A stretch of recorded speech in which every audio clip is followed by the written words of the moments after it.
Assalamualaikum warahmatullahi wabarakatuh. Saya Ali Syaifa AS, anggota KPU Kota Bekasi yang membidangi Divisi Teknis Penyelenggaraan di Komisi Pemilihan Umum Kota Bekasi.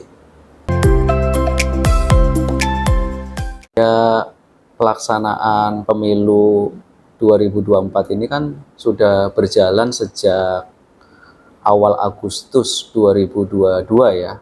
Saat ini sudah memasuki bulan kelima di tahun 2023. Sebenarnya kami sudah melakukan banyak tahapan pemilu sejak Agustus 2022.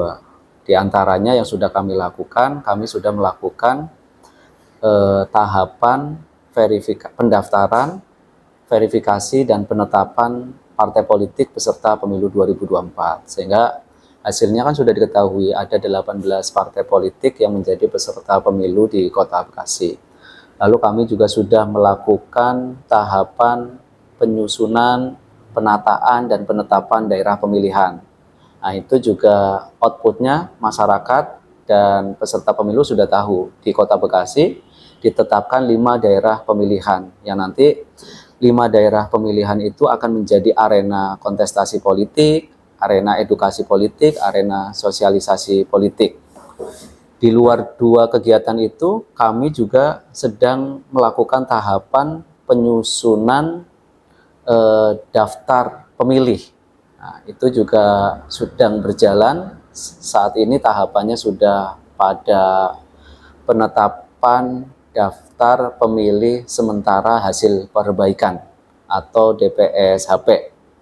Nah, selanjutnya nanti kita mutakhirkan terus sampai pada akhirnya ditetapkan daftar pemilih tetap pada bulan Juli 2023. Di luar 3 tahapan itu tadi, pendaftaran, penetapan partai politik, penetapan daerah pemilihan, penyusunan daftar pemilih, yang masih hangat saat ini juga kami sedang mengelola tahapan pengajuan bakal calon anggota DPRD Kota Bekasi yang diikuti oleh 18 partai politik, yang mana tahapannya pada tanggal 1 Mei kemarin ya, berjalan sampai tanggal 14 Mei kemarin. Partai-partai politik yang ada di Kota Bekasi mengajukan bakal calon anggota legislatif yang kita kenal Bacalek.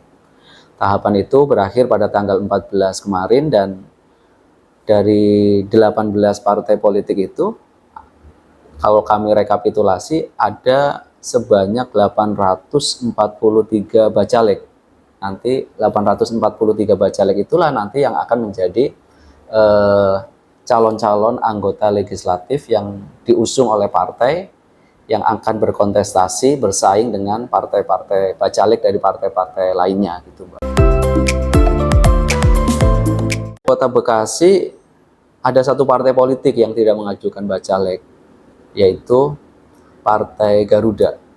Partai Garuda itu di rentang waktu tanggal 1 sampai 14 Mei kemarin, partainya tidak datang ke KPU Kota Bekasi dan tidak mengajukan bakal calon anggota legislatif. Kami sudah mengingatkan bahwasannya waktu tanggal 13 kami bersurat juga secara resmi kepada partai tersebut, memberitahu ya perihal akhir batas waktu pengajuan bacalek yang berakhir pada tanggal 14 Mei pada pukul 23.59. Sudah kami ingatkan juga, tetapi sampai batas akhir waktu selesai tidak mengajukan pendaftaran gitu. Ya, kami juga nggak tahu apa yang menjadi problem internal partai politik tersebut. Itu, Mbak. Selanjutnya setelah partai politik mengajukan bacalek, tentu kami melakukan verifikasi administrasi terhadap syarat dokumen administrasi bakal calon itu. Nah, syarat-syarat itu kan harus kami verifikasi ya. Misalkan ada beberapa syarat lah. Yang paling pokok kan satu, mengenai tentang batas minimal menjadi bacalek, itu kan 21 tahun minimal. Nah, itu kan pembuktiannya dengan fotokopi KTP. Nanti KTP-nya akan kami periksa apakah yang bersangkutan sudah cukup umur 21 tahun. Lalu yang kedua, persyaratan tentang pendidikan minimal. Kan diatur pendidikan minimal untuk menjadi anggota DPRD Kota Bekasi itu sekurang-kurangnya berpendidikan SMA atau sederajat. Nah, nanti atas ijazah SMA-nya yang diupload itu nanti kami juga akan melakukan verifikasi administrasi. Lalu yang ketiga, persyaratan tentang kondisi sehat jasmani, rohani, dan bebas dari penyalahgunaan narkotika itu juga nanti akan kami lakukan pemeriksaan. Lalu yang keempat, persyaratan mereka yang ingin menjadi bacalek itu harus terdaftar sebagai pemilih. Nah, itu juga ada surat keterangannya, nanti kami akan periksa. Lalu yang selanjutnya, yang kelima, persyaratan untuk menjadi bacalek itu syaratnya menjadi bagian daripada kader partai politik. Nah, nanti tentu KTA-nya nanti akan kami lakukan pemeriksaan. Dan yang keenam adalah syarat-syarat lain yang dikompilasi menjadi surat pernyataan dari bakal calon anggota legislatif. Di dalamnya memuat misalkan dia beriman dan bertakwa, setia kepada Pancasila, Undang-Undang Dasar, dan lain sebagainya, tidak pernah terpidana, tidak pernah menjadi terpidana. Di situ ada pernyataan-pernyataannya.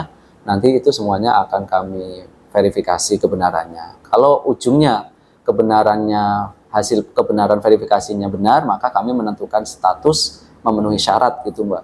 Tapi kalau misalkan ada dokumen-dokumen yang masih belum baik, belum lengkap, dan belum sempurna, maka statusnya akan kami tentukan dokumennya sebagai belum memenuhi syarat. Bagi yang belum memenuhi syarat, maka nanti di tahapan selanjutnya memiliki kesempatan melakukan perbaikan atas dokumen-dokumen yang belum memenuhi syarat itu. Ya, untuk seluruh bakal calon anggota legislatif yang sudah diajukan oleh seluruh partai politik di Kota Bekasi, kami berpesan ikuti tahapan ini dengan sebaik-baiknya gitu. Silakan berkompetisi dengan sehat, karena kita juga ingin sama-sama menjadikan pemilu 2024 ini selain sebagai arena kontestasi politik juga bisa memberikan perubahan sosial ke depan. Mudah-mudahan mereka-mereka nanti yang terpilih bisa memberikan perubahan yang lebih baik terhadap kehidupan masyarakat Kota Bekasi pada khususnya.